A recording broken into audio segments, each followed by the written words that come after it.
আমাদের ছোলার ডালটা পুরো বাটা হয়ে গেছে। এবার আমরা ডালটা তুলে নেব। আমরা বেটে নিয়েছি, এই দেখেন আমরা তুলে নিয়েছি। কড়াই চাপিয়ে দিয়েছি, কড়াই গরম হয়ে গেছে, দিয়ে দিচ্ছি আমরা ঘি, দিয়ে দিচ্ছি তেজপাতা। এবার আমরা দিয়ে দিচ্ছি বেটে রাখা মশলা।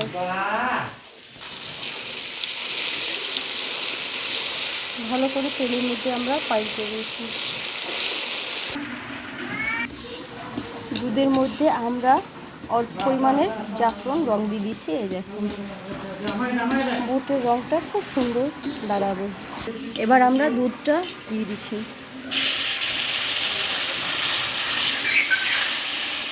দিয়ে দেবো পরিমাণ মতন চিনি।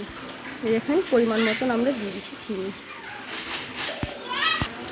ভালো করে নেড়ে নিচ্ছি, দিয়ে দিচ্ছি লঙ্কার গুঁড়ো করা অল্প পরিমাণে, ভালো করে নেড়ে নিচ্ছি। এবার এই থালার মধ্যে আমরা ঘি মাখিয়ে দেবো, ঘি মাখিয়ে আমরা হালুয়াটা নামিয়ে নেব। এবার আমরা থালার মধ্যে আঁচড়ে দিচ্ছি। এই দেখেন থালার মধ্যে আমরা প্লেন করে নিয়ে নেব।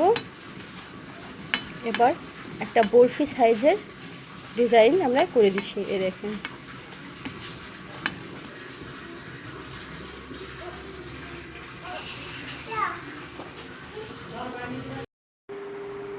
আমাদের ছোলা কলাইয়ের হালুয়াটা এই দেখেন আমরা কি সুন্দর বাটি করে সাজিয়ে নিয়েছি।